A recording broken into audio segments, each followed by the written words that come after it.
What we do here is go back.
Life's better. Flight 3 Alpha. Spotted. For myself. For my future. This is working now? Alright, it's working now. I should have tested this goddamn thing before I went live. A few seconds of silence right there for everybody, so... Come on, everybody. Welcome to Tuned In Live. Pretty late. Late tonight. I was meant to do this morning, but I never got around. You know, I'm busy doing it there. Why is my mic cutting? For some reason my mic keeps cutting out. Can y'all hear me? Yo! Yo! Everybody talking to chat. What is going on? What is going on with this microphone?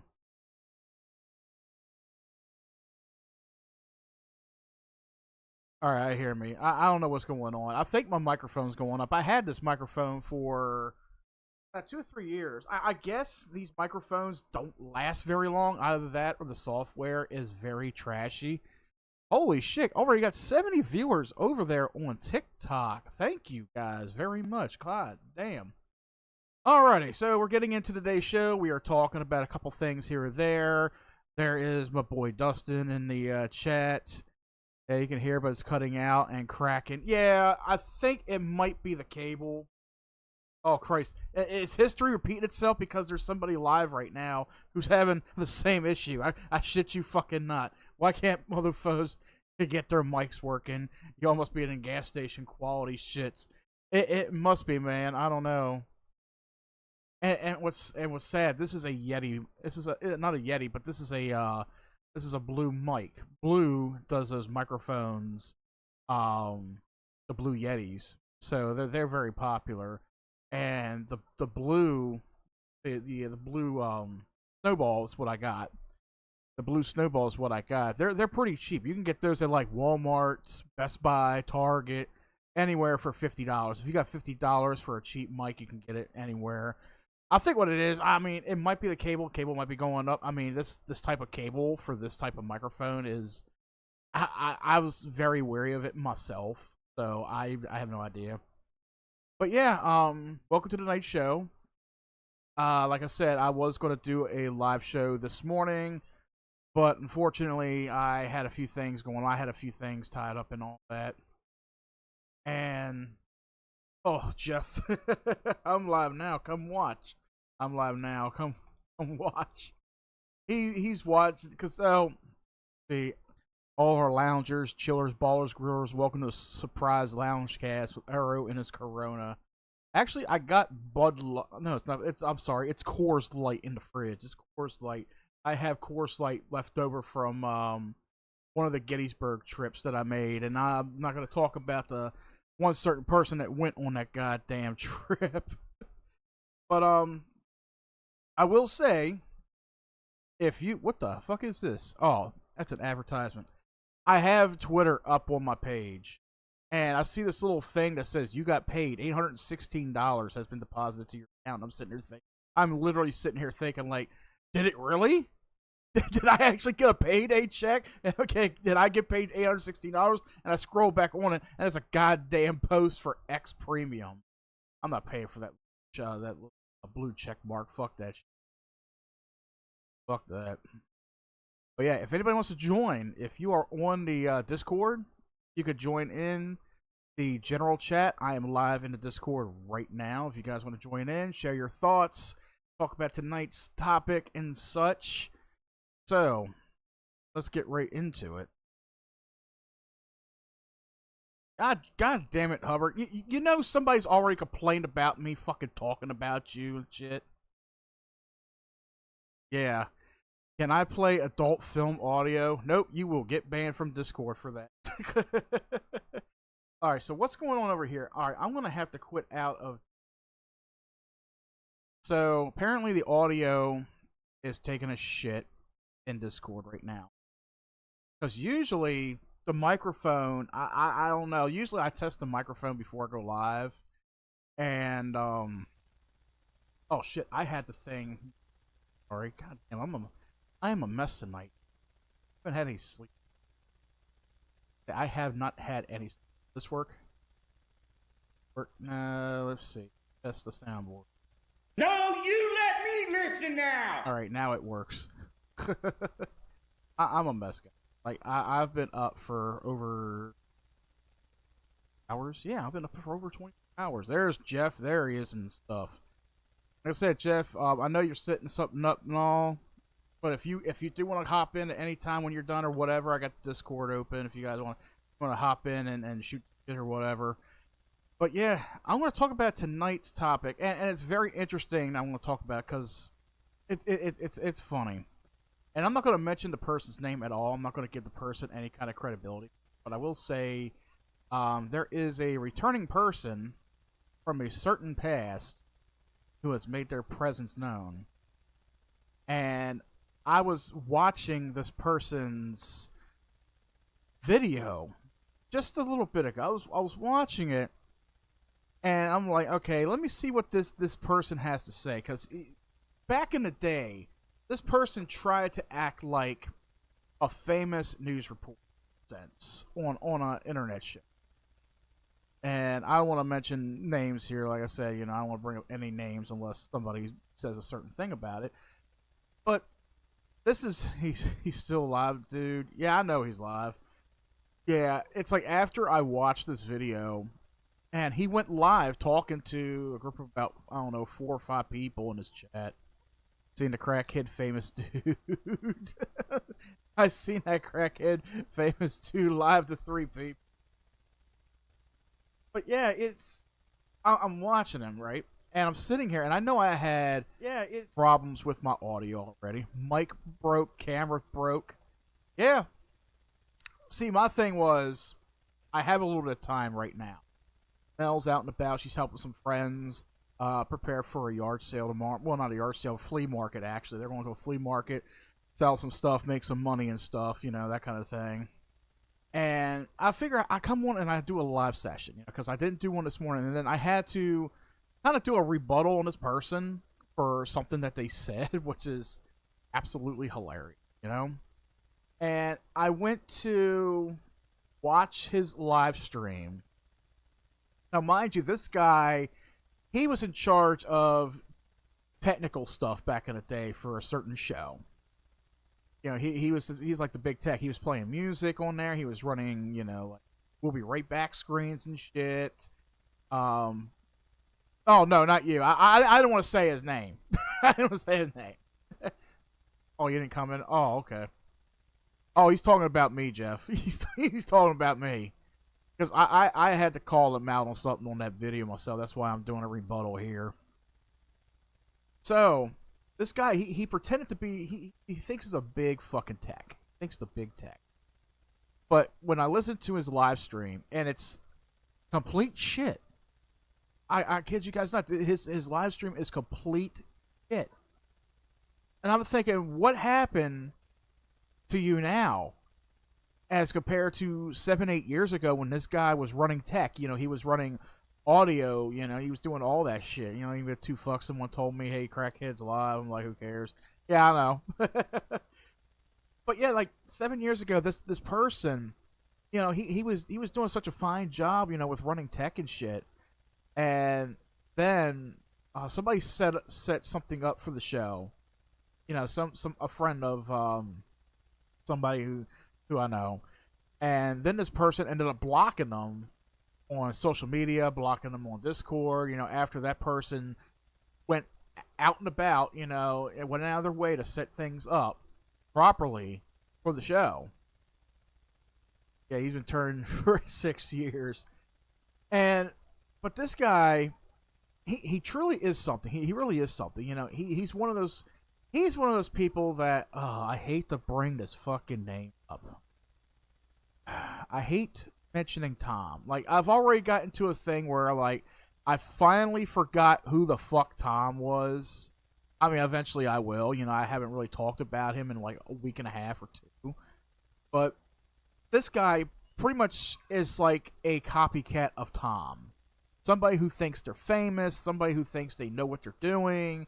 That's what this person does. But the only thing is, like, when you're watching him, like, right now, when you watch his live stream or his videos, it's like, dude, what the fuck happened? Like, your audio is complete shit. You're live to a group of about 5 or 6 people. I mean, I'm live to like 5 or 6 people myself, but I look at the aftermath. I look at the aftermath. Like, right now, I've gotten 77 total viewers on TikTok. I got maybe 1 or 2, maybe 3 on Twitch, a few right here on YouTube and on Kick. So that's why when I go live and I use Streamlabs, and I've advertised this to people in the past on the show. I've used a program. I used a website called Restream.io, but now I'm running everything through Streamlabs, which is a lot more simpler, a lot more easier, even though I do pay. I use a PayPal account to make do it, but I do pay for Streamlabs, and I can stream on up to 5 or 6 different platforms at once instead of just one. That way, I'm not really just pulling in views from YouTube. I'm pulling in views from other platforms as well. And I got a variety of things. I got a variety of views, a variety of audiences out there. That way, even though I'm not getting paid to do this, I mean, I do receive paychecks once in a blue moon, maybe once a year from Twitch, but I do it as a hobby, and it's cool. It's cool to meet new people. It's cool to have interactions with new people. It's a fun thing. It is definitely something that I enjoy. I enjoy meeting new people. I enjoy having interactions with people. But somebody like Tom, he saw this, and I explained this on several episodes too, right after we had our little fallout. He looked at himself as like a famous YouTuber. That's basically, he looked at himself as a famous That's basically YouTuber. he looked at himself as a famous. I just want to make sure I'm playing right on the end there, make sure everything's good. But he looked at himself as like a famous YouTuber. He called himself an equipment manager. That he had all these cameras that he was hauling around. He has all these tripods, but he doesn't use any of them. He doesn't use any. He used one fucking camera. And it was a complete shit camera. It was one that I shot footage for with a few videos of Gettysburg, and I had to trash them all. I had to trash it. It was bad. When I had my falling out with Tom, not only did I delete videos that had him in it, but I deleted videos that were just completely horrible. They were. It was like, I can't use this. I can't put content. I can't leave content like this out there because as a YouTuber, as a content creator myself, Billings, I did see that. Odd crowd to assemble.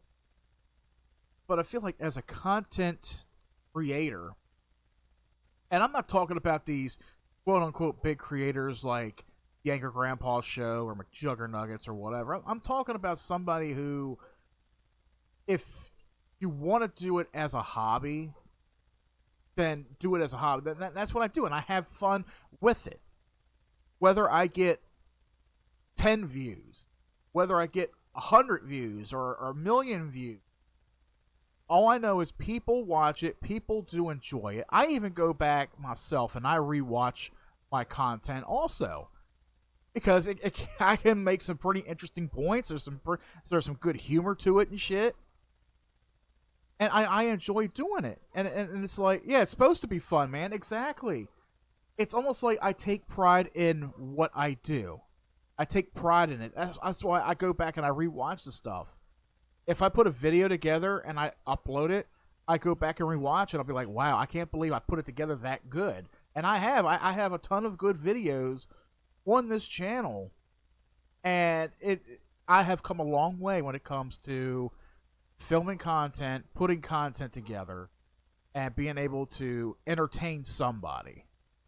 And to this day, I still get comments on some of the videos that are original that I have on my channel. I still get a good amount of comments, and I gain a good amount of subscribers as well.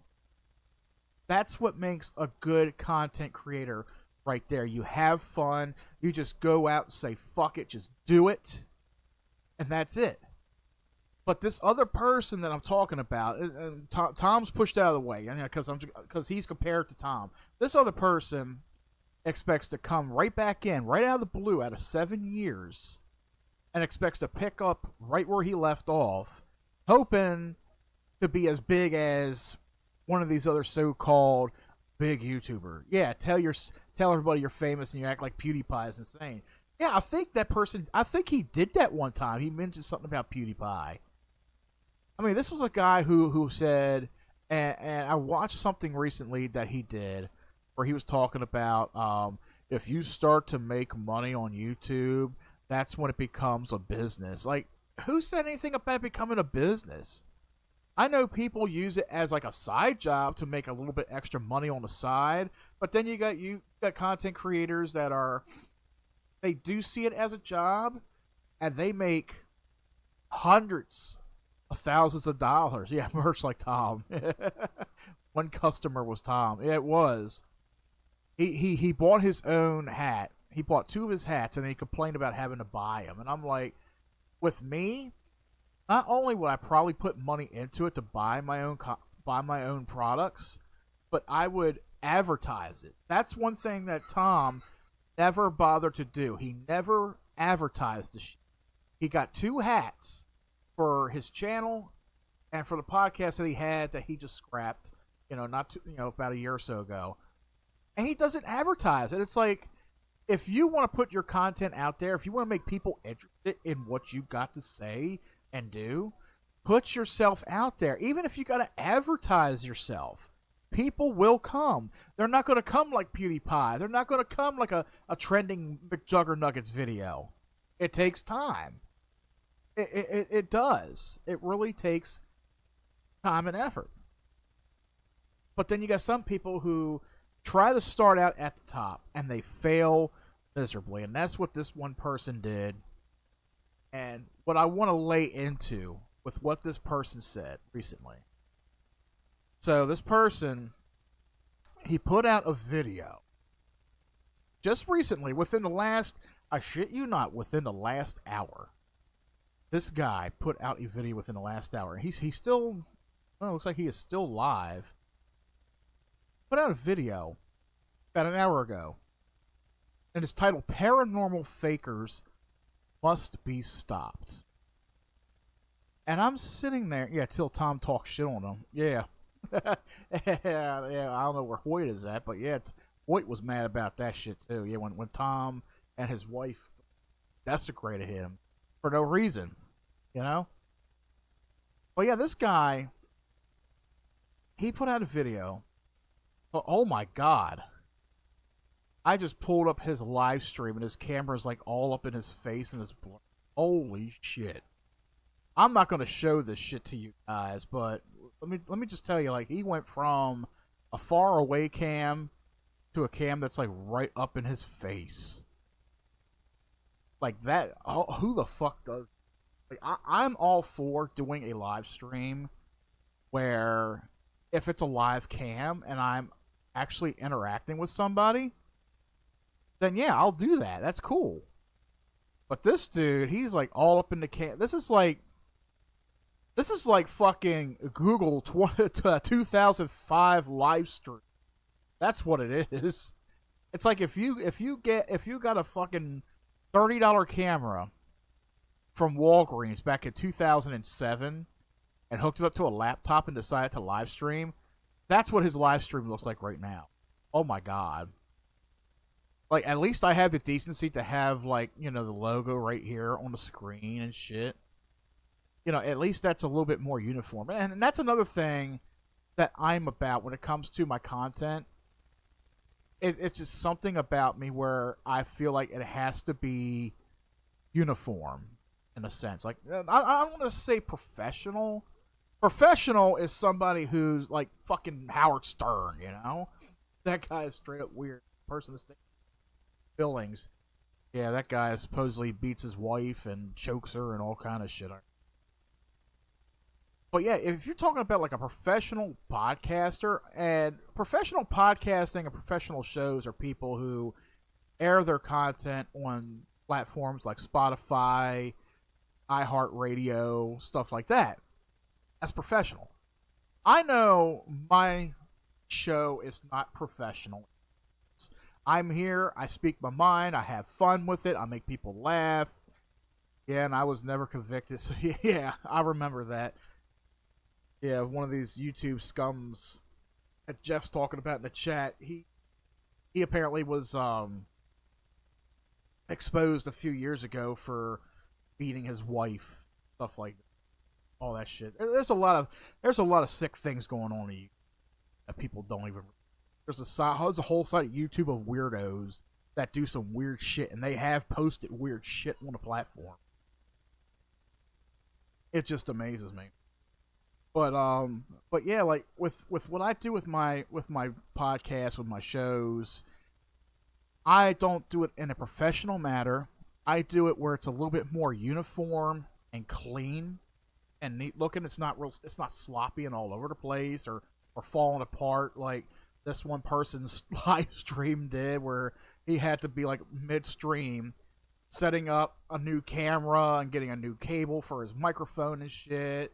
And then he comes back and he looks like fucking Les Claypool got a $20 webcam from Walgreens, set it up and said, "Hey, what's going on, guys?" Jerry was a race car driver and stuff.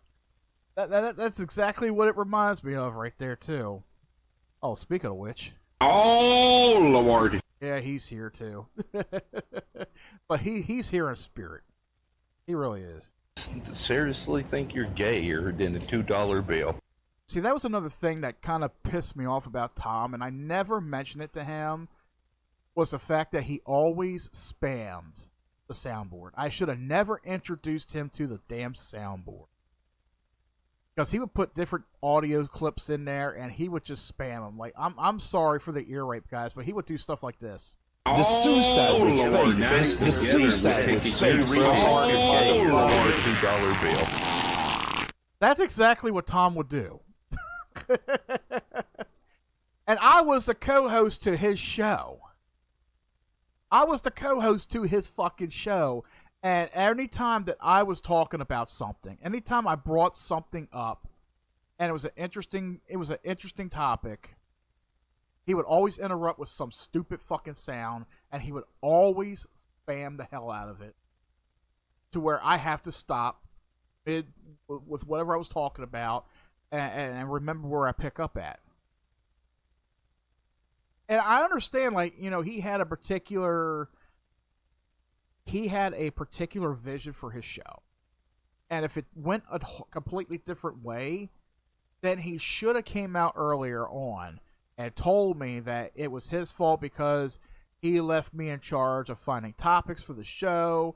He's never come to me and told me he wanted this, he wanted that, whatever, you know? So that's why I said, you know what? He could do what he wants with his show. I'm backing down. I'm stepping down as co-host. But what does he do? He cried like a little baby bitch, shut all his shit down, cancel his fucking podcast, all because I left. Maybe I should have said because of creative differences. You see, there's a little thing right there, and I didn't mention it in the video that I did. It's still up on the YouTube channel if you guys want to see it. It's still up on the YouTube channel. I should have mentioned creative differences. He had creative differences that he never discussed with me, and he was going to return it back to this and this and that. But then I'm like, okay, well, you know what? Since you feel like I took it in another direction, I'm going to step down. It's your guys' show. Do with what you will. Yeah, up on YouTube channel, y'all. Yes, it is. But that was the whole thing. You know, over creative differences. That was the whole thing. But everybody has a different style when it comes to content. Everybody has a different style. My style, I don't have like one particular thing that I focus on with my channel. Okay, I want to give a shout out to a buddy of mine. He's not here, but his name is Michael Rooks. And if Jeff don't know who that is, or somebody else, Jeff should know who it is. We call him Maruki. His name is Michael Marooks. His channel, he's grown his channel greatly. He's like 40, 50, 60,000 subs. His channel, he live streams and does a lot of videos based around NASCAR. And that's pretty cool. You don't see a whole lot of channels like that dedicate themselves to NASCAR. You know, he plays the games. He does the races. He did one live stream one night where he was putting together a Lego NASCAR one of the cars, and he did a live stream video of it. And I gotta say, like, you know, that's being creative right there. You know, he dedicated his channel to something that he loves. He loves racing.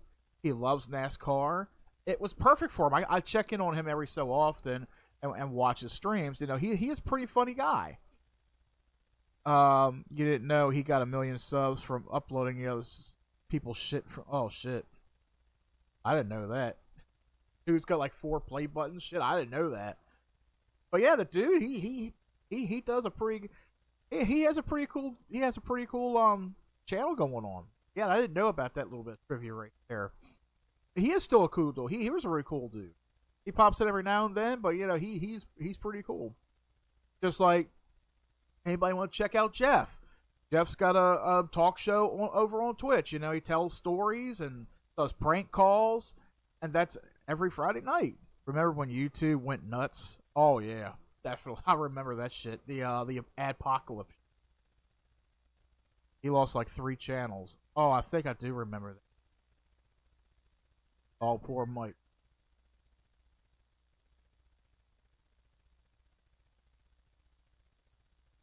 But yeah, all over 250,000 subs. Yeah.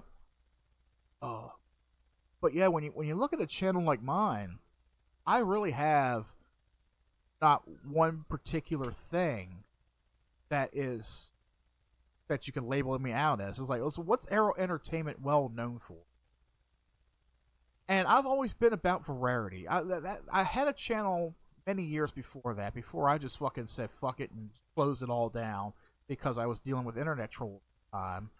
But I was all about variety of doing different things and not just sticking to one. Whether it was gameplay videos, live reviews, just any random thing. If it's something that I could film and I can make it interesting, that's what I did.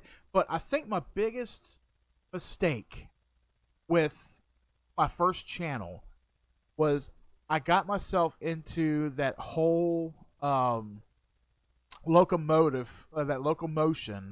of the McJuggernuggets trend train. You know, where at the time where McJuggernuggets was putting out all these Psycho Dad videos, and everybody was making videos of him, and they were all gaining subscribers, they were gaining viewership. You know, everybody was posting their own opinions and stuff about him. So I hopped on the trend train. I was like, let me see if I can gain anything from it. Fuck it. Because at the time, my fucking little puny channel had 230 subscribers at the time. 230. And they were all natural, too. I put out the first 2 McJuggernuggets videos that I did. And my fucking channel, like, I was getting subscribers left and right. Like, every day I was getting, like, 30 subscribers. Everybody copied you. Nobody was worse than... But the thing is, I came across at least 2 other channels before I came across yours at the time. And there was one guy that was, like, going into detail with each video, talking about how fake it is, and, okay, you know, what's wrong with this picture, what's wrong with that picture, this doesn't seem right, that kind of thing. So I guess that's kind of what gave me inspiration, because I was doing something that was off of somebody else, and I didn't really find you until the After Effects. And I hopped on that train with everybody else. Yeah, remember him? He was called the Mash Button. Yeah, I think, yep. And everybody hopped on the trend train, and everybody was following everybody. Because everybody was like, oh, I like his opinion. He has a good opinion on this. Oh, he has a good thought. Oh, he has a good point. I like how this guy talked about this. I like how this guy talked about that. Yeah, these guys used to ask your permission like you own you. I remember that. Scott used to go to you and be like, hey, can I do a video on McJuggernuggets since you did one? You're like, I don't give a fuck. Go ahead, man. Yeah, I was like, hey, you always say, I don't give a fuck. I don't know what it was with, you know, like him. I think a couple others did that. It was like, hey, I know you did this, but can I do this? And like, I don't care. Go, it's your channel, you know. Just the only thing anybody would ask of these people, if they look up to you and say, hey, I idolize you, I want to suck your dick, can I post a video about this person? I know you talked about them. The only thing you really say is, hey, as long as you don't download my exact video and upload it to your channel, you're good. Do your own opinion. But if I see my video on your channel, I'm flagging that motherfucker. Don't steal my content. And that's still a big issue today. Like, you know, people worry about stealing other people's content, uploading it as their own content, you know? Yeah, never care. Just don't steal your shit. And that's the whole thing. Like, there's still videos of older shit out there, you know, they're still on YouTube. People download them and re-upload them and all, and they could be, well, some of them can be easily flagged. Others, you know, YouTube is like, well, that's an original channel. They're the owner of it, so we can't do anything about it. So it's like, if you did a video, if you did a nude video, like if you were in the shower or something, but you show nothing, and somebody else uploaded it to their channel and you tried flagging it, YouTube's algorithm and system nowadays, they're just like, nope, it's their video. They can do whatever the fuck they want with it. Yeah, funny you bring that up. Some dude just messaged me yesterday and asked if he could upload some... Oh, Christ. Upload some of the videos from 2016. I was going to say, if he wants some videos from 2016, he might as well go to fucking YouTube and find them. Like, there's like, I don't know, what, 10 different channels that have all that stuff uploaded and shit. But yeah, that was like, yeah, do what you want. I can't stop you. Exactly. Just don't do any, like, news shit and stuff. Yeah. But that was the whole thing with YouTube, you know, like that was my downfall. Was hopping on the trend train with McJuggerNugget. But what I was looking at the time, and I'm going to put it out there. I think I put it out there before. What my main focus was, I was finally bringing an audience in. And I know it was under false pretenses with the McJuggerNugget shit, but I was getting 50, 60 subs a day. Videos were getting 200, 400, 700 views on them a day, what I was doing. And let me tell you something, every single day, like there was days where I did not want to do any kind of recording or whatever, but anytime Jesse put a video out, I put a video out right afterward, you know, just overlooking the video, talking about it, talking about how fake it is and shit like that, you know, and people were eating them up, you know, people were eating them up. But I was also, I had an audience where they didn't just see me for those videos. I told them, hey, I have other content on here as well. I do other good content if you guys want to check it out. And they have. I've made quite a few friends through the YouTube system that enjoyed the videos that I've put out, the content that I've done. Some of them I still talk to. I still talk to Jeff. I still talk to some of the guys who hangs around with Jeff.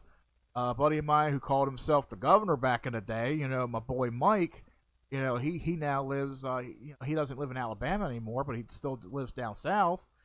You know, he's still my boy. You know, we've done a few episodes here or there. You know, we still talk to this day. You know, that kind of thing. So I met some pretty cool people. But then when, you know, shit hit the fan with that channel and I just closed it out, shut it down, I took a break for like a year.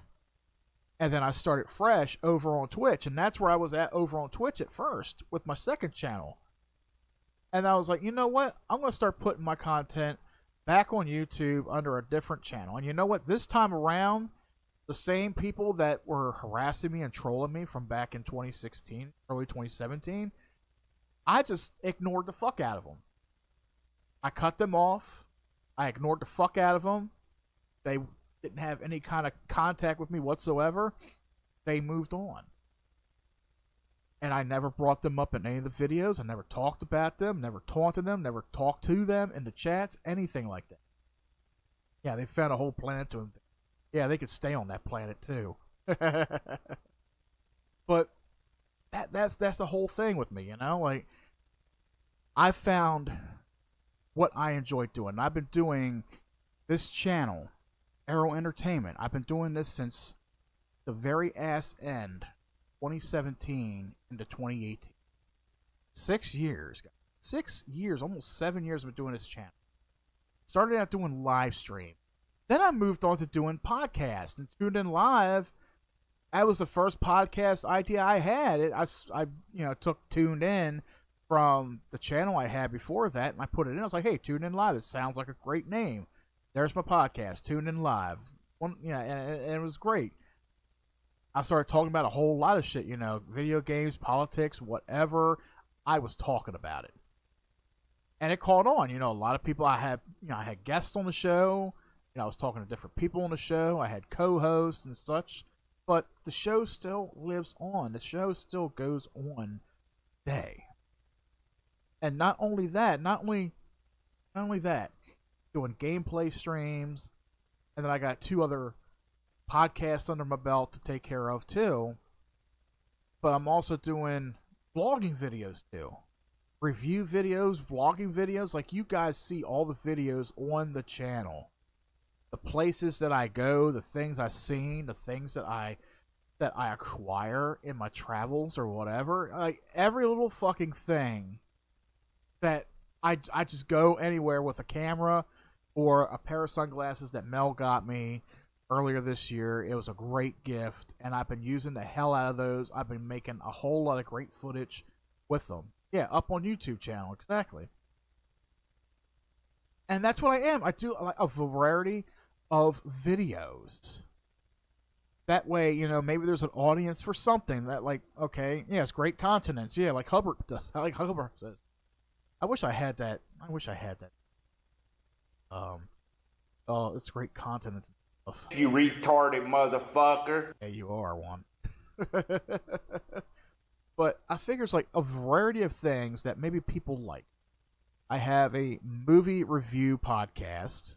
People are loving it. I just put it up. Actually, if anybody's live with me right now, I have an episode of CinemaCast up right now. You guys can check it out after the show. It's on the movie The Strangers Part 1. And I always tell people, if you do not want any spoilers, go watch the movie first, then come back. Or if you don't give a fuck, go watch the podcast.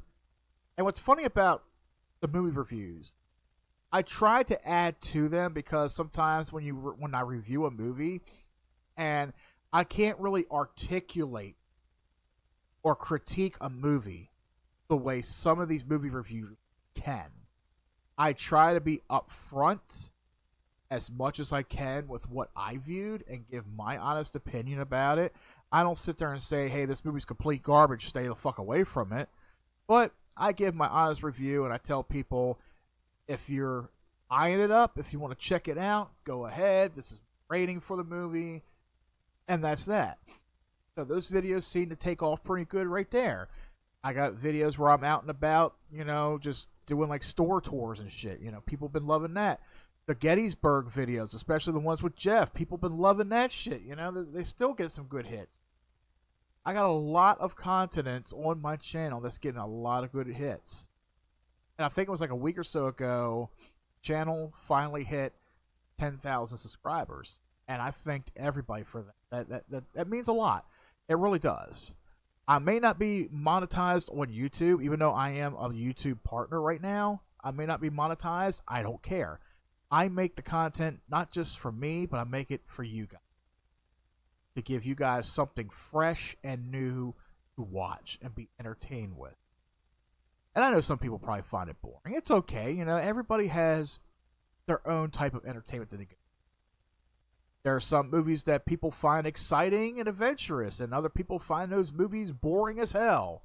It's all good. Everybody's a critic, Maybe you don't like Titanic. Maybe you don't like the Avengers movies. Maybe you don't like the horror movie Halloween. Maybe you don't like Friday the 13th. Other people do. Everybody has an opinion of something, But that's when it comes to being a content creator on YouTube. And I've met quite a few people on here where they're like, this person don't like me. I don't like what they said about me. I just don't care for them. Da da da. It's like, you got to let these people critique you. Everybody is going to be a critic at one point. You got to learn to accept constructive criticism. That is one thing I noticed that a lot of YouTubers, a lot of content creators fail to understand. Is you got to learn to accept the hate. You got to learn to accept the dislikes. You got to learn to accept the criticism. Because sometimes that can build you up. That could make you a better person. That could tell you, maybe there's something I'm doing wrong, or maybe I'm not doing something, or maybe I can better myself, or whatever. Hey, look at Howard Stern. He's one of the most hated motherfucking disc jockeys in the country. This motherfucker just did a fucking live show with Kamala Harris. He sold his soul to the fucking Democrats many, many, many years ago. But you know what? The most hated disc jockey ever. And people tune into that motherfucker and listen to him and watch him all the time to this day. Whether you love him or hate him, this guy, he still has a following, still has a fucking shit. And that's why I tell people who do content, just do you. Do what you think is exciting. Take my boy Jeff right here. He's been collecting a lot of coins. Now, there's some videos to put out there, and he has been. Whether it be on TikTok or on YouTube. Coin collectors. People post different coins. There's a video for every type of viewer on this platform. There is a video for every type of person on YouTube, on TikTok, whatever. Whether it's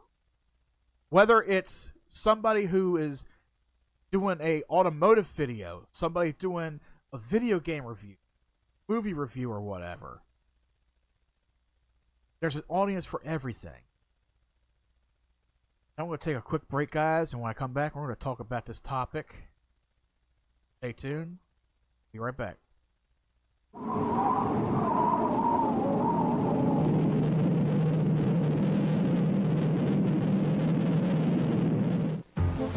At Michelin, we believe a tire that's just good in the rain isn't good enough.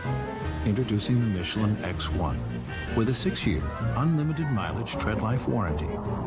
It gives you better wet traction than any rain tire and Michelin confidence in any driving condition. It has to, because the way we see it, you don't just cover a lot of miles, you cover a lot of weather. The Michelin X1.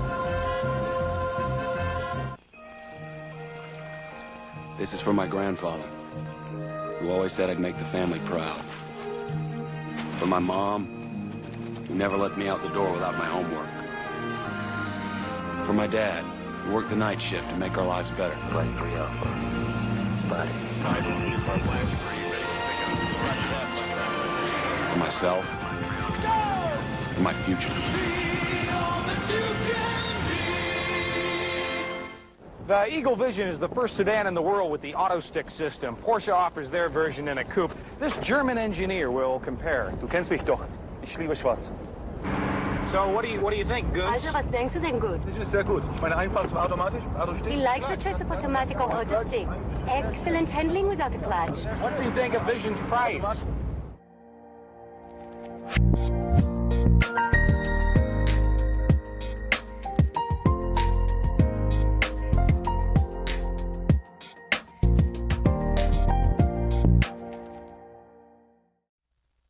And welcome back to the show, guys. I have almost an hour or two. I'm trying not to go 2 hours. I'm trying not to. Microphone is still working. I'm looking up the up something to go along with this topic here. Why do investigate benefit off? Now, before I talk about this, okay, before I talk about this, biggest reason why I went into this video tonight, this stream, because the person I was talking about earlier. Now, remember the video I was talking. Let me get the title of that real quick. If my PC can load it up fast enough. Try clearing the cache and nothing. Okay, so this person posted a 12-minute video almost 2 hours ago titled Paranormal Fakers Must Be Stopped. Now, at first, I'm thinking this guy is talking about paranormalists who form these groups, these different groups, societies, whatever, like the ones that I had experiences with back in the summer that tried to run me and Tom off of Sox Bridge and shit, because they were like, oh, you didn't pay for the tour. We got people that are paying for $70 for this tour. Yeah, to look at a fucking Barbie doll in front of a goddamn talk box. Yeah. They wasted it. They paid good money for that. Yeah, I'm sure. See, I'm thinking this guy was talking about stuff like that, right? He did go into that kind of thing, but he went into it with a half-assed opinion. I'm going to call it that. He went into it with a half-assed opinion. Because he wasn't really fully talking about it. He wasn't going into full detail like what I try to do. I try to research for you guys. I try to do some kind of research beforehand or during the show. Rather than just give a half-assed opinion. Or in case of, take the movie Wolverine and Deadpool, Wolverine, whatever. I'm trying not to make an educated wish. That's what Deadpool used in the show, an educated wish. It's not an educated guess, it's an educated wish. So, paranormal investigators, read this real quick for you guys, are motivated by a desire to make contact with the reality beyond the physical world, which investigators usually call the afterlife, the spirit realm, or simply the other side. One, using technological tools, their own senses, and even reported mediumistic abilities. Paranormal investigators attempt to communicate with what they variously call ghosts, spirits, entities, or disembodied consciousness. 2. Paranormal teams usually include a combination of members who identify as scientific, reliantly upon technology to monitor the environment, and sensitive, reliant upon extrasensory perceptions such as seeing, hearing, or otherwise sensing the presence of. Now, I really don't see anything as to. Let's see. There is 11 secrets to paranormal investigate. Well, let me mention this though. First off, are paranormal investigative teams scamming people out of money for it? It really depends. Are they scamming people out of this? It depends on who you talk to. It depends on your research into what group actually does these tours. Now, and that's usually what it is. It's usually a tour. It's usually a tour where people will gather a great big group of people who pay for the tour, and all the funds go into the it goes into the business. It goes into the group where they can buy upgraded equipment for future tours and such, and they could pay each of their team members and such. And they got different team members. They got different tour guides, as they call them. So that's what they do. Now, as far as some of the bogus shit that I did see when I was face to face with this group, in fact, one of the women, one of the tour guides, she was real snotty toward Tom and I. She was pretty snotty because we went there openly just to pick something up. We didn't go there with EMF readers. We didn't go there with heavy microphones and all kind of weird shit. We were taking videos. We were taking pictures. You know what? We were feeling cold chills. We were picking up orbs on our phones and shit. We were recording videos. Those videos are still up on YouTube, guys. And then something happened. Apparently, there was a growl or some kind of wild animal in the woods, and we were warned about it, and then we warned the group about it. We said it sounded like something feral. There was a growl. It's something back there in the bushes. It didn't come fully out. It could have. And this woman goes back there and mocks us and said, "Oh, that's an owl." It's like, owls don't growl. We know what owls sound like. But then they start setting up all this shit on the bridge. They start setting up this string of lights. They got this mini coffin with a miniature fake Annabelle doll, the Annabelle doll from the movie Annabelle. I'm like, are you kidding me? You can't get an actual Raggedy Ann doll and make it actually believable. You got to get a phony doll from a fucking movie. Are you serious? And then they had at the other end of the bridge, they had a walkie-talkie set up with a Barbie doll sitting there and shit. And I'm like, man, this is some fugazi fucking shit, man. I tell you. And from the reviews that I've read about that group, they were fugazi from the beginning. There were so many negative reviews about that group. And you would think they would try to sympathize with their customers and saying, "I'm sorry you had that experience. I'm sorry this happened. Da da da da. Maybe in the future, if you decide to take us, if you decide to book us again, we'll do something different." No, instead, this group, whoever runs this group, and I forgot what group it was, and I read them live online. I read them live on the show. They were fucking nasty and ignorant toward these people. They were rude, ignorant, and nasty toward them. Just the rude comments.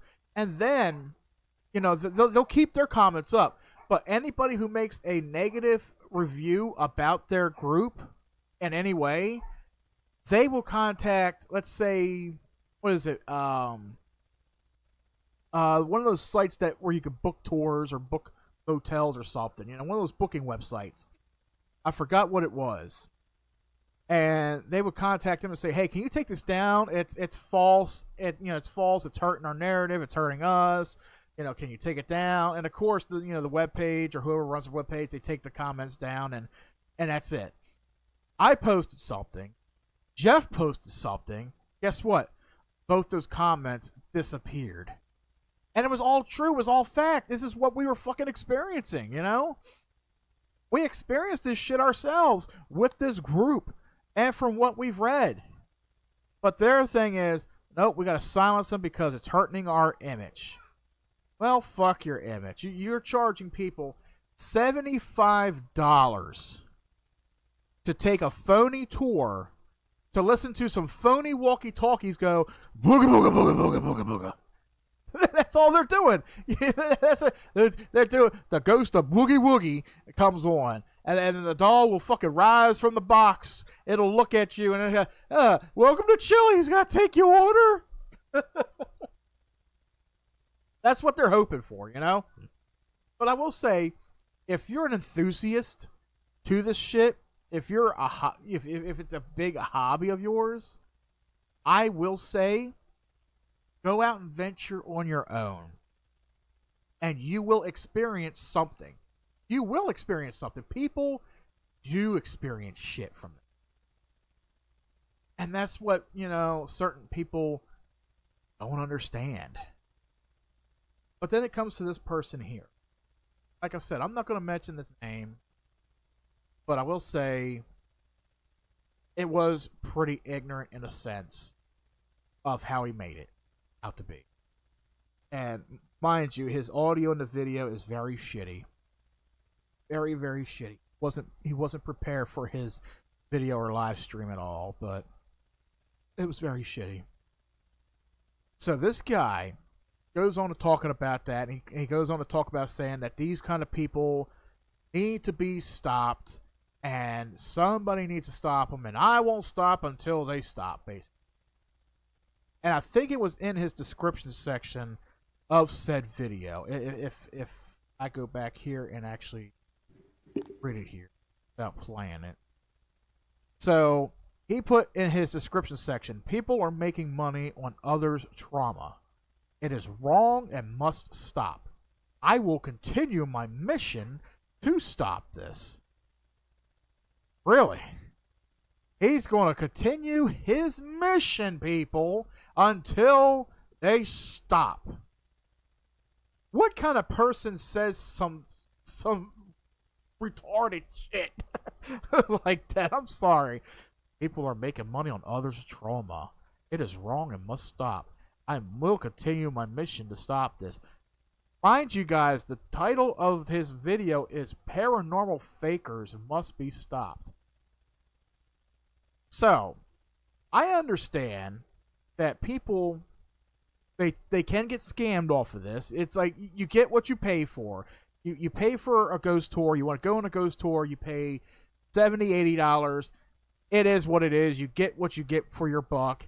If it sucks and you don't get refunded, well, you're out $80. Just hope you didn't have a big bill due around the corner, you know. But, you know, people, you know, they fritter money away like it's nothing anyway. So if it's $70, $80 and you go out there and you interact with somebody, you interact with your whatever, it is what it is. You know, it always happens, that kind of thing. But for somebody who's going to sit there and say that they are going to continue to speak, they're going to continue to speak like Martin Luther King of YouTube and say, I have a dream, and that dream is to stop these paranormal fakers from robbing you. They don't know what kind of shit that we've been through or that I've been through, which leads to the next thing, okay? So he goes on to say, mind you, the video is 12 minutes long. I'm expecting him to go into full detail of what the supposed trauma was that he had, that these paranormal fakers don't know anything about. I guarantee you that. So I was talking to my buddy who knows him. I'm not going to mention his name unless he pops up somewhere. But I mentioned this to them, and he said, I'm going to scroll up and read it. And he said, all the times I knew him, hung out, talked to him, he never mentioned any ghosts one time ever. That says a lot right there. that somebody who used to be his friend, who actually went and hung out with him and did this and did that with him, you know, they did things together. He never once mentioned anything about, oh, when I was 19, something tragic happened to me. Now, sometimes it is understandable that if it's a severe, traumatizing event, some people will bottle it up. Some people do bottle up. Look at a lot of people who have been molested as children, and they bottle that up for so many years, and into their adulthood, they're seeking help, seeking therapy. Then you got people that turn into serial killers, you know? Like, people do bottle this stuff up. But it's like, what was so traumatizing about this guy's life? To where he says, and I quote, "I will continue to do this until it stops." Question is, until what stops? Until people stop benefiting off of death?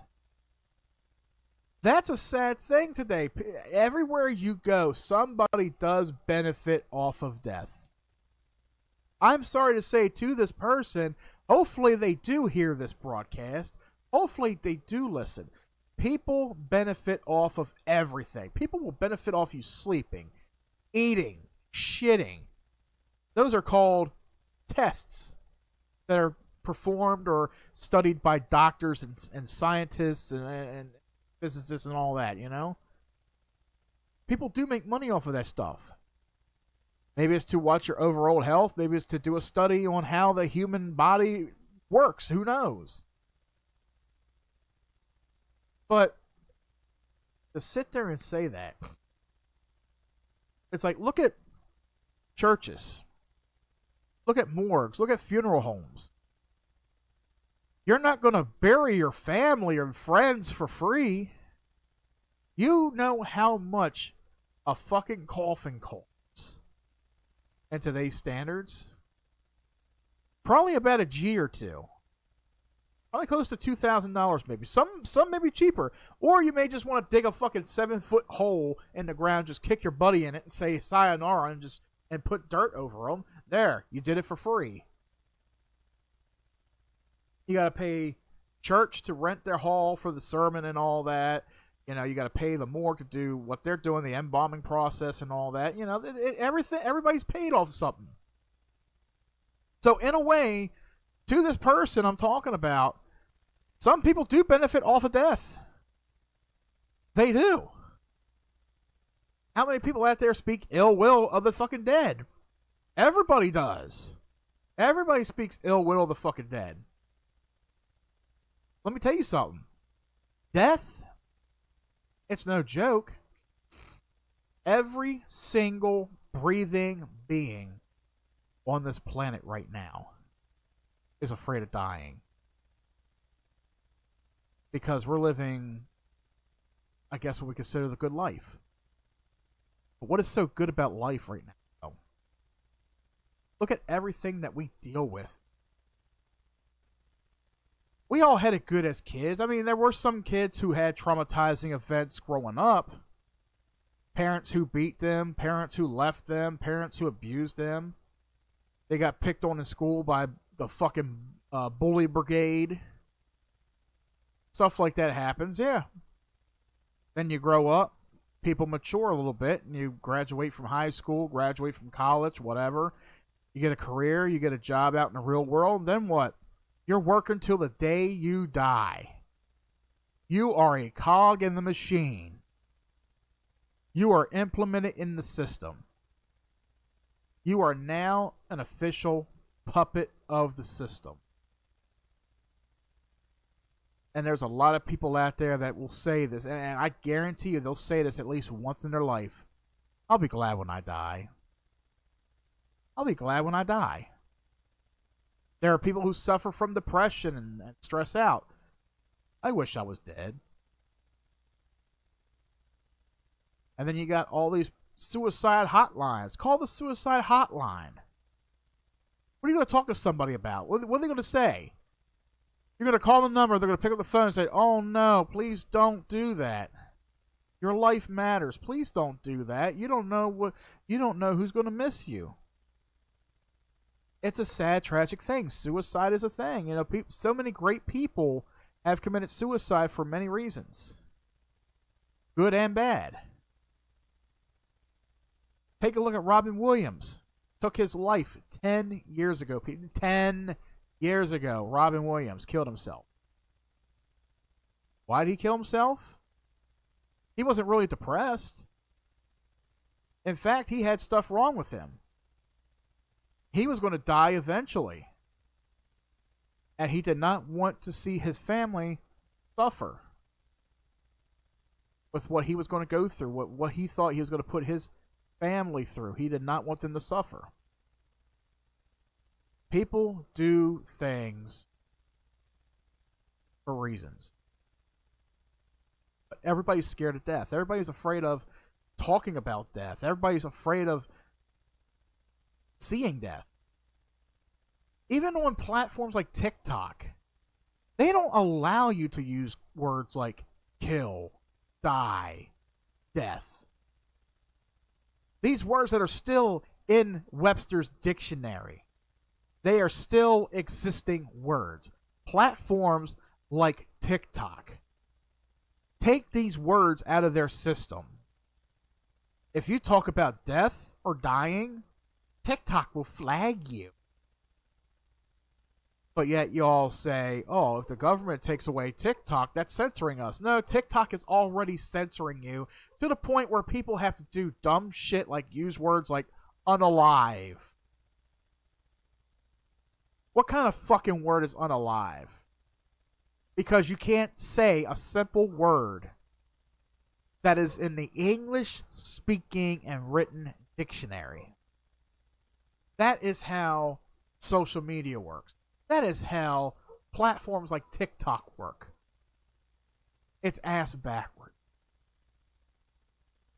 But getting back into the topic of this guy with what he's talking about. So he's talking about people who benefit off of paranormals. You know, just like, you know, these people need to stop, right? Yeah, these people need to stop. They need to stop charging people. They need to stop their groups. Yeah. That's his opinion. Yeah, he has a right to his opinion. People are going to say it's stupid. People are going to say it's dumb. People are going to say it's smart. In a way, I will say, you know what? Everybody benefits off of death. Everybody does, one way or another.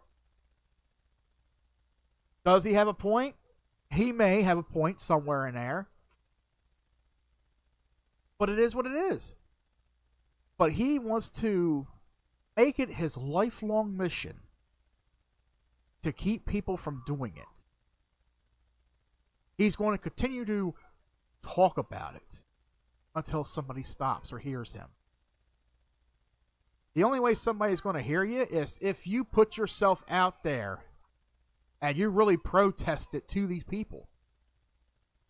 But I think the biggest bogus thing that this guy said. Okay, so this whole video, 12 minutes, people. Well, 12 minutes of your life. If you find this video and listen to it, 12 minutes of your life, people. This guy talks about, oh, nobody knows what I went through. If these people only knew what I experienced and what I went through, they wouldn't be doing any of this. Until you lived in my shoes and you experienced what I did, then you don't know anything. So let's see. Okay. Let's take a moment of silence, shall we?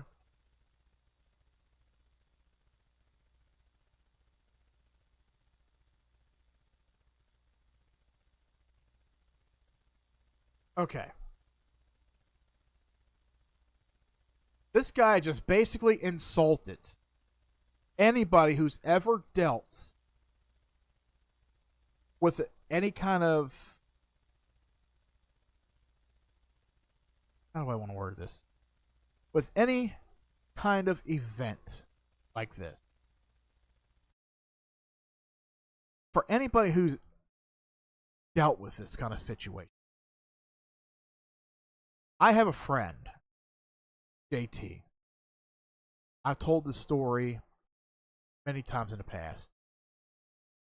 And with Halloween being right around the corner, I'm going to share this story with you guys. There's a cemetery near my house. Small cemetery. Said that there's a lot of black folk buried back there. It's an old cemetery. Right now, they got a lot of housing built back there. A lot of new housing and apartment buildings back there. You know, they don't want anybody back there right now because teenagers would go back there and decimate graves and, you know, graffiti everything. And it's something, you know. I went back there with JT, his girlfriend at the time, his ex-girlfriend, and our friend Tommy. We spent about an hour or so in this cemetery. It was at least 10:30 at night. It was on a Saturday night. We drove in there. I have a 2-door compact Pontiac Grand Am at the time. Yes, we crammed in that car to get out of there. I parked us near the gravekeeper's shed that's sitting right inside the cemetery to the We got out and walked around the entire cemetery for about an hour. We heard noises in the bushes, noises in the trees, thinking maybe it was a squirrel or something, a wild animal or something. We don't know. It's a haunted graveyard, but some things happen. We go down this one road, and we start to smell this sulfuric odor. At one point, we stop. We take a look at something that's sitting on the side of the path in the trees. Next thing I know, this foul odor overcomes us, and it's very sulfur-like. And when you think about sulfur, you think maybe somebody cut a fart or something. That's what it smelled like. It was real foul. It was real bad. And it lasted for maybe about 5 to 10 seconds, and it was gone. Later, I found out that, you know, whenever you smell anything sulfuric like that in a particular area, it means there is a demonic presence nearby. I kind of had a feeling there might have been something demonic there, but I did not want to jump that far into, like, concluding that that's what it was. Something demonic. So we continue walking down the path, checking around. Go around the bend, walk up another 20 feet, and decide, okay, should we go back to the car? Should we continue walking around? I turn around and look back at the path that we came off of. I see headlights come riding up along the path we took. And I just shouted out, headlights, run back to the car. I'm yelling headlights, and we all took a look, and we just started to book that car around the corner, because my first instinct was, it's a cop. We're fucked. It's a cop. We're back there. It's 10:30, 11 o'clock at night. We're in a fucking cemetery. Probably not supposed to be there. It's a cop. It wasn't. It was a black 4-door car, and it drove about, I want to say, up to about 5 miles an hour around the bend. JT decides, I'm not going to be scared anymore. I'm going to pursue this motherfucker. I'm tired of them scaring the fuck out of me. I'm tired of them doing this and doing that. And we're telling JT, don't do anything stupid. Don't do anything stupid. He does. He goes chasing after this car, and we're yelling to him, get the fuck back here now. Mind you guys, he is chasing this car. You would think that whoever's driving it was going to stop. Nobody stopped. The car kept going. JT kept yelling and chasing it. Meanwhile, I'm standing well behind with JT's ex-girlfriend, Aubrey. And she looks to me and she said, I can't breathe. I was like, what's wrong? Like, I don't know. For some reason, my chest started tightening up a little bit, and I feel I can barely breathe. It's like I can't get any air into my lungs. So I looked at Tommy and I said, get JT's ass back here. Aubrey can't breathe. And I look up. the car that JT was chasing, it just casually and slowly went out the exit and left. Nobody rolled their windows down. Nobody stopped the car to get out. Nothing. Tommy yelled at JT, "Get back here! Aubrey can't breathe."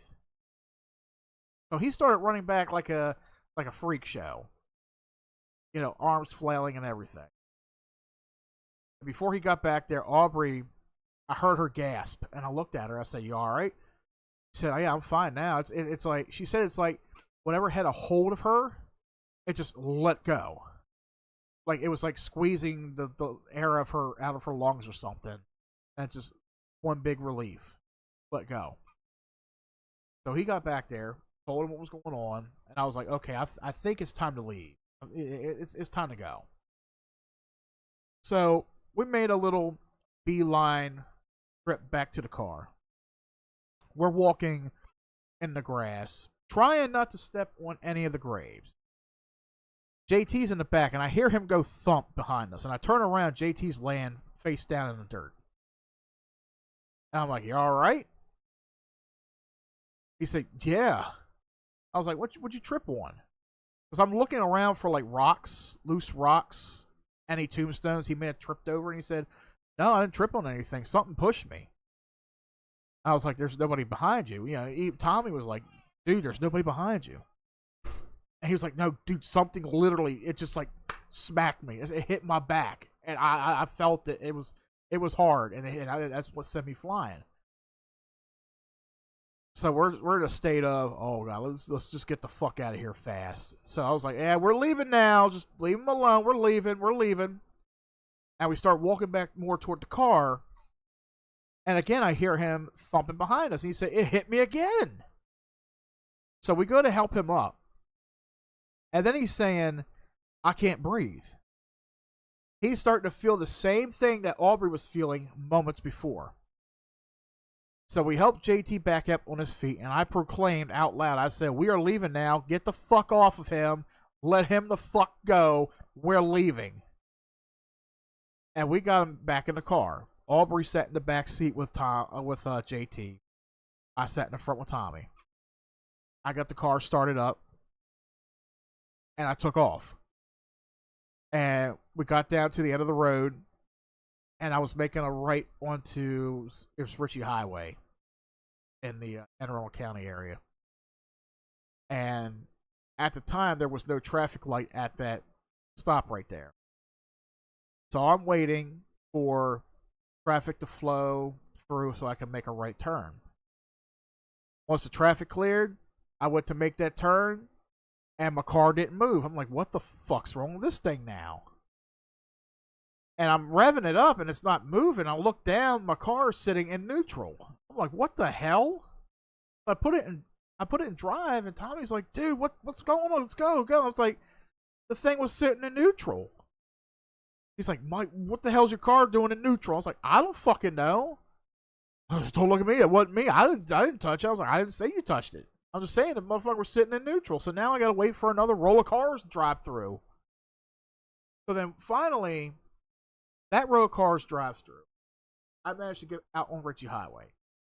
And I go up not even a quarter of a mile to where the turn is for my road. And I go to make that left turn. I'm sitting there.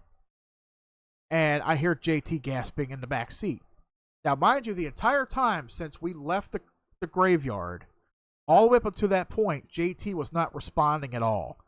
Aubrey was doing her damnedest to get him to respond. She said he was breathing, he wasn't responding, but then he just let out one big gasp. And we're like, "Dude, you all right?" And he said, "Oh my God, I just saw the light." And that made me nervous a little bit. I was like, "What do you mean you saw the light?" He said, "I saw the light.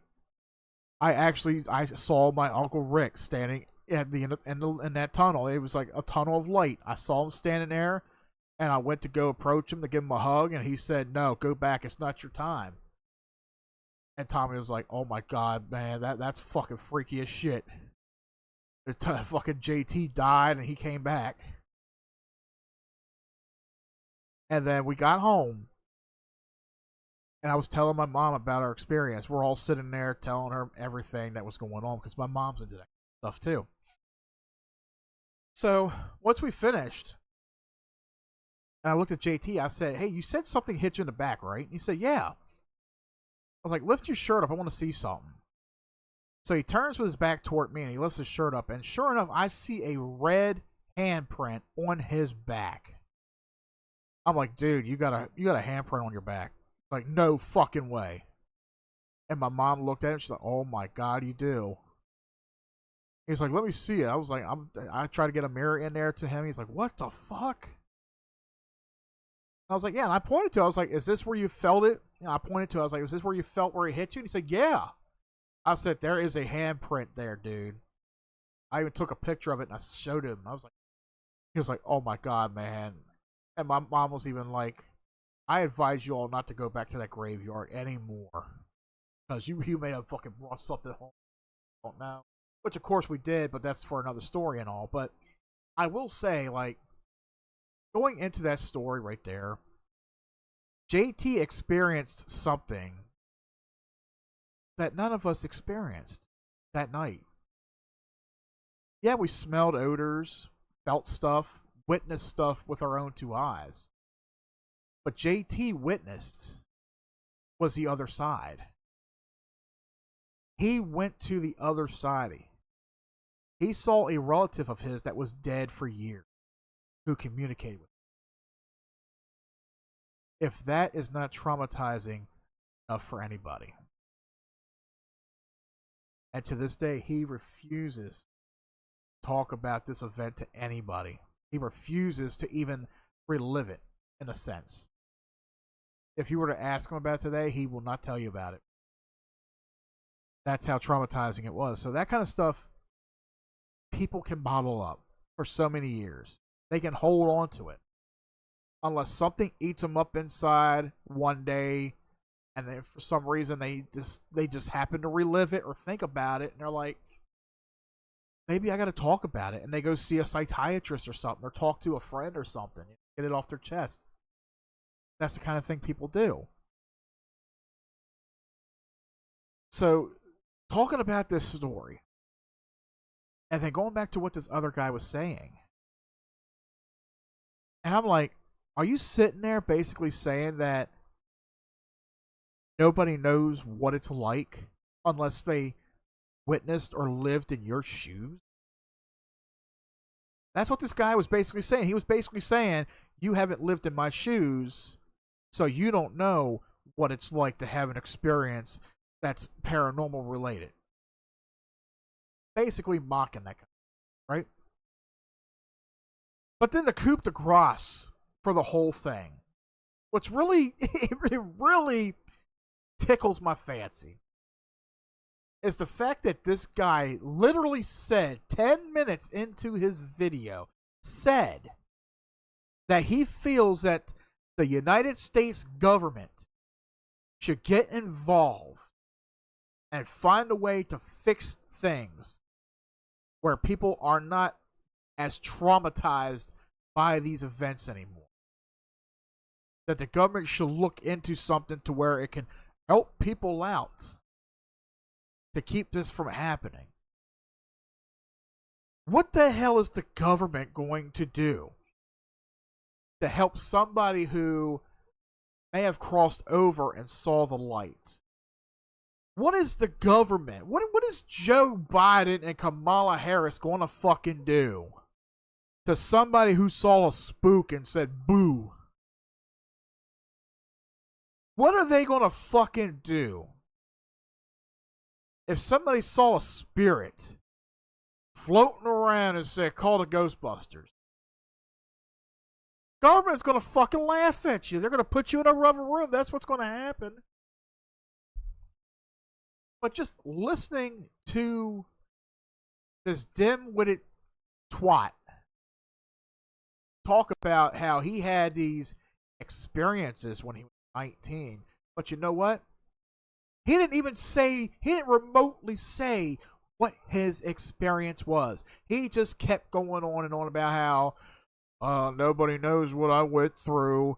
Nobody knows. Nobody's seen the trouble that I've seen. Until you lived in my shoes, you don't know. maybe I'll do a live stream or video on Halloween and I'll tell you all about it. Okay, well, you're telling everybody about it right now. Why not elaborate instead of insulting actual people that have been through things like this, traumatizing events? Because let me tell you something, they can be traumatized. They're not as bad as like Vietnam flashbacks and shit, but let me tell you something. People experience terrifying shit beyond their belief that can cause severe PTSD, can cause severe anxiety. It can really make a person think. But this person in particular is making it sound like it's all about him. Like, nobody else in the world has ever seen a spirit or has ever come across a spirit or has ever been this or ever been that unless they were in my shoes. It's like, dude, you had everybody at, you were going to see about, changing the world and seeing about all these scammy, organizations, these ghost hunting groups, who are benefiting off of people, to take them on trips and shit, like, you can't do anything about that. They're scammy. You know what you do about it? You don't participate in it. You don't benefit to it. You don't contribute to it. You don't put any money toward it. That's how you kill it off. They're going to continue running that business no matter what. Are they shitty for it? Yeah. Do they have shitty people doing it? Yeah. People that aren't fully experienced by it. Am I experienced as a paranormal investigator? No. Did I have experiences? Yes. Did I witness things? Yes. I'm here to tell about them. I'm not going to sit here and judge somebody else and say, you don't know what I've been through. Oh, you had 3 ghosts scare you out of your house, throwing shit at you?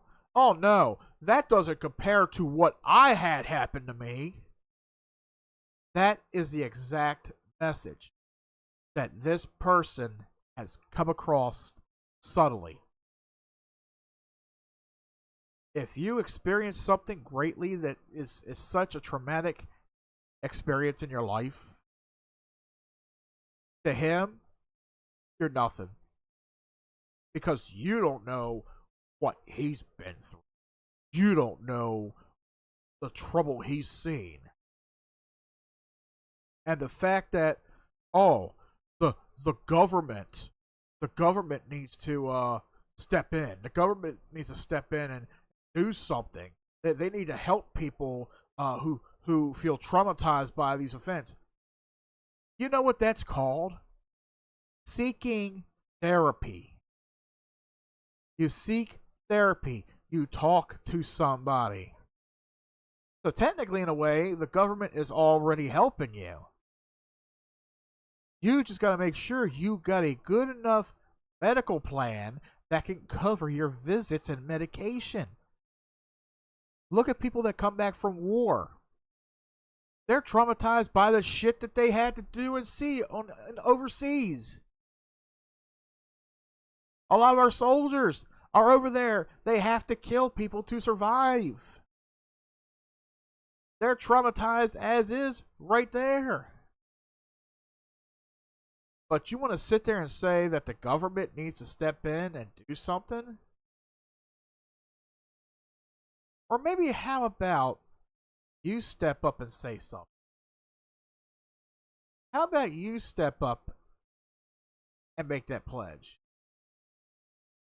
But I guarantee you that that person will not. Because all he's doing is just showing off for such a small crowd, a big crowd, whatever crowd he may have. Are paranormal investigators scamming you? Most likely. It's a possibility. How do you stop them? Don't contribute. Don't give in to them. like I said, they're going to make their money one way or another. It's just not going to be off of you. Everybody at some point has experienced some kind of phenomenon. You may have seen a spirit. You may have seen a UFO. You may have seen something that nobody else could ever imagine. Shit, I watch too much Unsolved Mysteries. I tell you, thinking about that is actually giving me goosebumps on the back of my neck. I'm sitting there thinking about that, and I'm thinking about Unsolved Mysteries and shit, you know? I'm like, God damn. But let me tell y'all something. I have seen that same graveyard I was telling you guys about. I went back there a couple times after that with some other friends of mine. Of course, those other friends of mine, they were all, you know, high. I was the only one sober.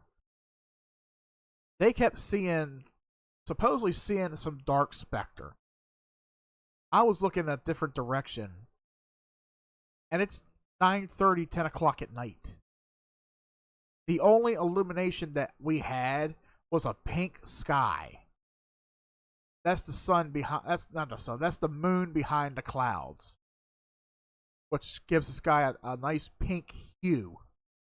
That was our only light.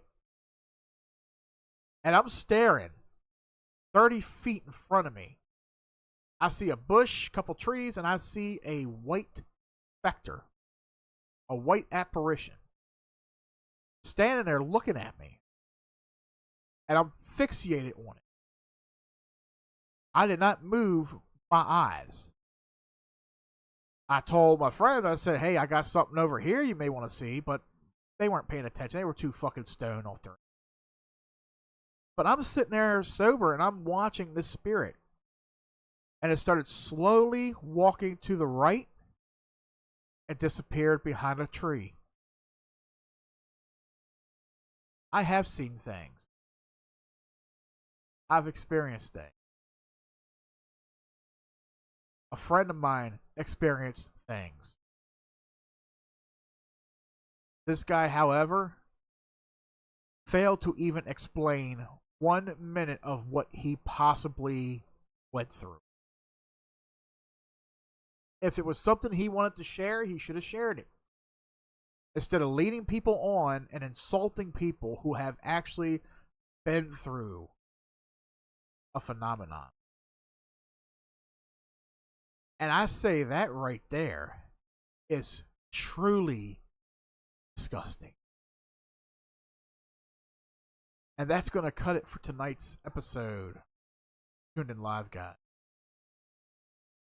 Whether you were here watching, listening, or watching and listening after this thing has been recorded live, you guys can watch it on our YouTube channel. You can watch it on our Twitch channel. Even if you have Kick, it'll be on Kick's platform for about 30 days, I think. And also, you guys on TikTok, hopefully you guys followed. Hopefully you guys liked. I know there's a lot of guys that were in here tonight checking it out. Thank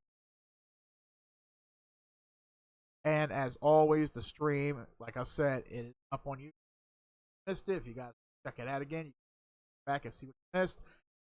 Next time I go live, I will definitely make sure again. I always make sure. I don't know why I did not make sure this time around that my mic was working. I don't know if it's my mic. I don't know if it's Streamlabs. Sometimes Streamlabs have been acting up on me. I'm going to lean more toward a software issue. I'm going to lean more toward a software issue with Streamlabs. Streamlabs is big bitch on the internet. But you know what? I use it for my hobby. I got an audience, different platforms. You guys are watching me everywhere. Thank you guys so much for watching. Leave a like and subscribe down below. If you guys want to follow us on social media, if you want to follow on Discord, and if you want to check out the merch store, links are all down below in the description section. If you're watching on Twitch and on Kick, click those buttons down below if you guys want to check it out. Tomorrow, I'm thinking about going live again. I'm not too sure. I do have a video upload planned for tomorrow. You guys can Be on the lookout for that.